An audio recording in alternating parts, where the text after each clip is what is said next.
Bismillahirrahmanirrahim. Huang-huang kedining sepayung agung, sumpanahaken ana ing lesus dadi udan katimpa wong sajagat. Jin setan sato galak padha tutut katiban mantra asih. Sapada kuwi ora asih marang aku. Gunung sunwateken gugur sekurasat. Alun gede dadi sirep, geni gede dadi sirep. Yo aku sukmaning Sri Gugur, tekenku malaikat Jibril, pinayungan roh sejati. Ojo turu pamerangan, ojo turu palsungan. Turu ing panggonku, dak ngemuli jubah Rasulku, dak pantali atiku masih dining Allah.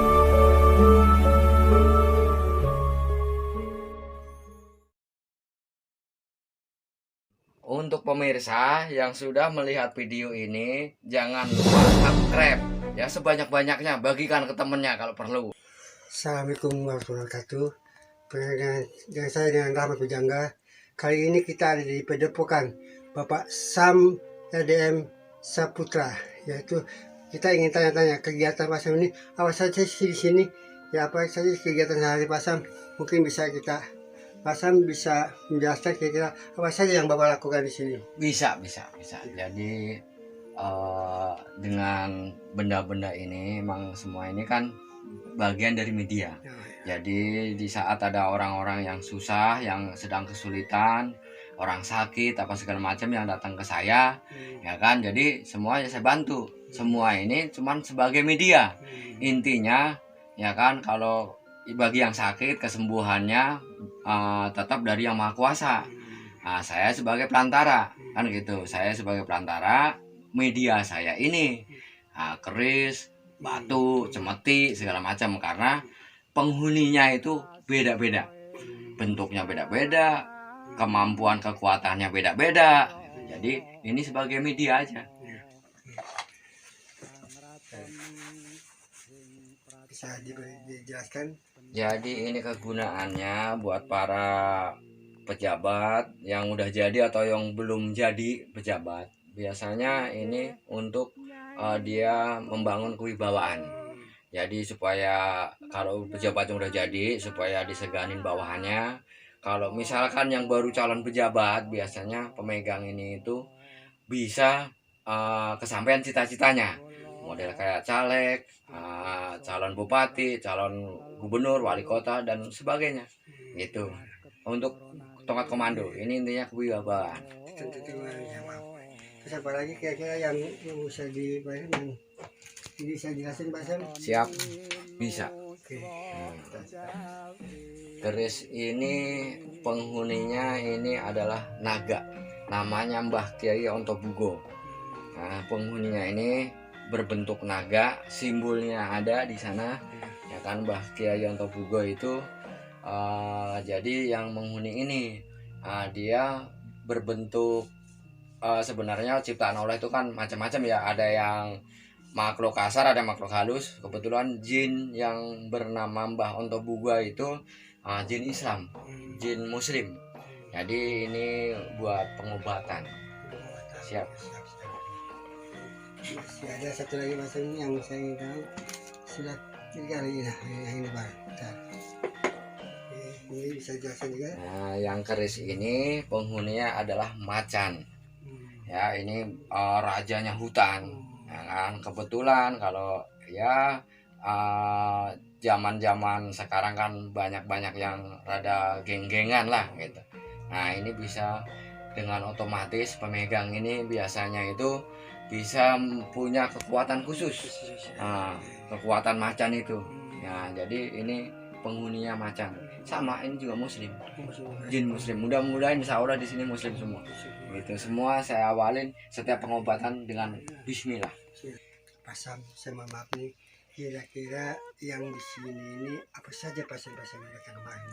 Jadi yang datang itu hampir setiap orang susah datangnya ke sini. Ya kan. Jarang yang datang orang senang. Jadi yang lagi susah, mayoritas yang lagi sakit.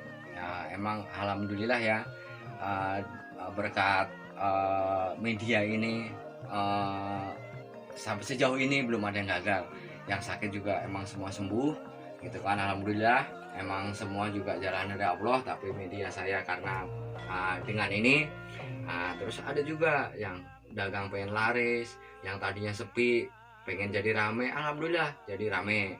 Nah terus kebetulan ada lagi kayak ya yang baru pulang tadi, kebetulan punya utang ya kan, supaya dikasih toleransi.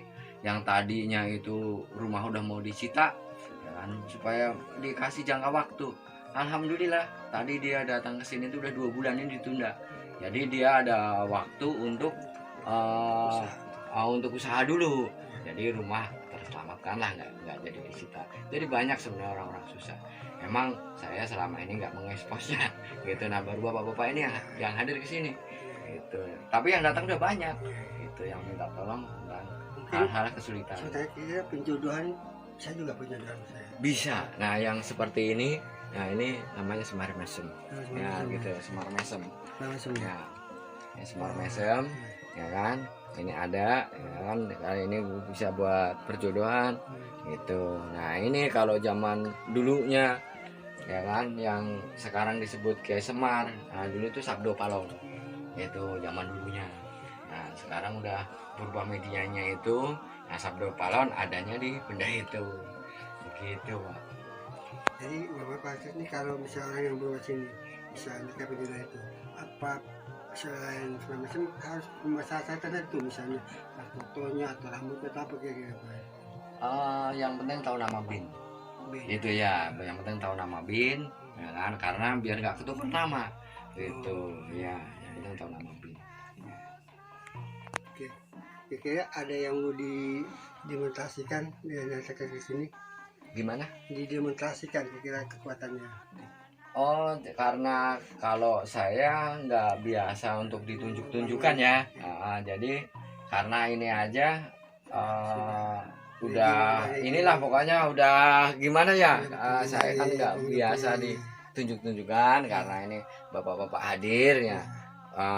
Ya saya ini kan saya utarakan gitu. Begitu. Karena ini kalau dijabarkan banyak sekali, belum ada yang dikotak gitu.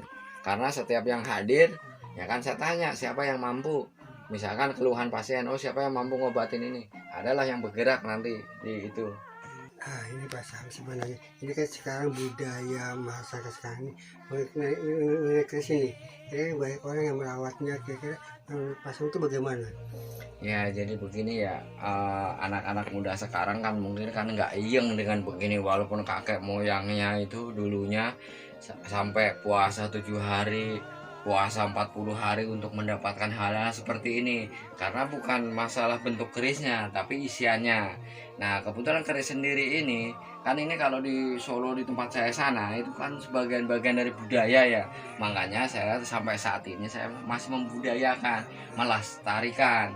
Nah kalau misalkan ada yang keturunan tidak bisa merawat ya kan, bisa dirawat sama saya di sini, tinggal hubungin saya atau datang atau diantar atau saya jemput itu barang begitu. Jadi kalau misalnya orang penerusnya atau karena kadang-kadang memegang hal-hal seperti ini tidak semua orang bisa gitu, tidak semua orang bisa karena ini perlu kemampuan khusus dan keahlian khusus dan tirakat khusus, itu intinya. Anak-anak sekarang jarang yang mau siap lapar 3 hari gitu kan, itu 3 hari berturut-turut.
Namanya ini bulu mayit.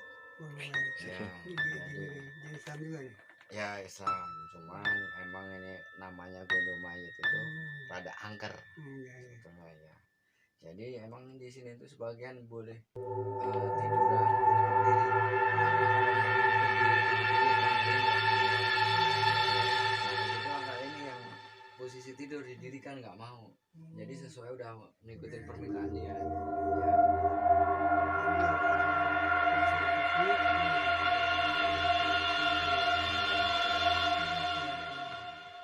Cuman emang ada yang tadi nggak ditanyakan juga ini. Oh iya, jadi satu. Orang yang sering hari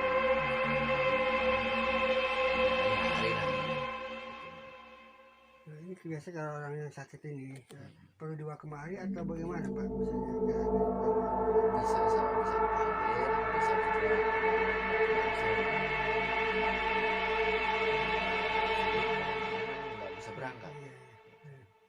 Ini banyak kan gini, terdeteksi ada sakit, bisa medis kan ada juga sakit ya secara itu terdeteksi dulu sebelum datang itu di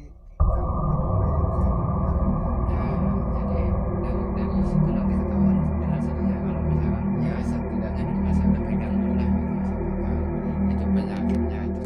Kalau zaman dulu itu sebetulnya pengobatan tuh nggak ada ceritanya ini sakitnya apa, yang penting kalau orang sakit itu diobatin sembuh intinya gitu, nggak nanya, nggak ada nama penyakit ini dan itu pokoknya orang sakit wajib diobatin gitu.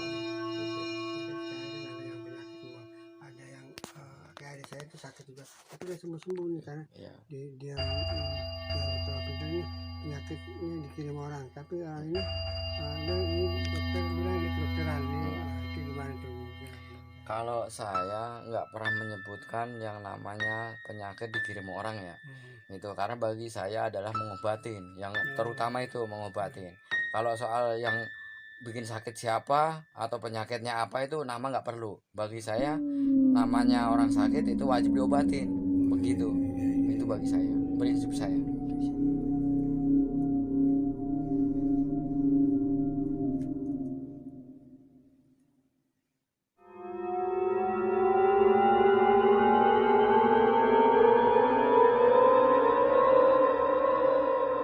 Pak Rahmat bin siapa?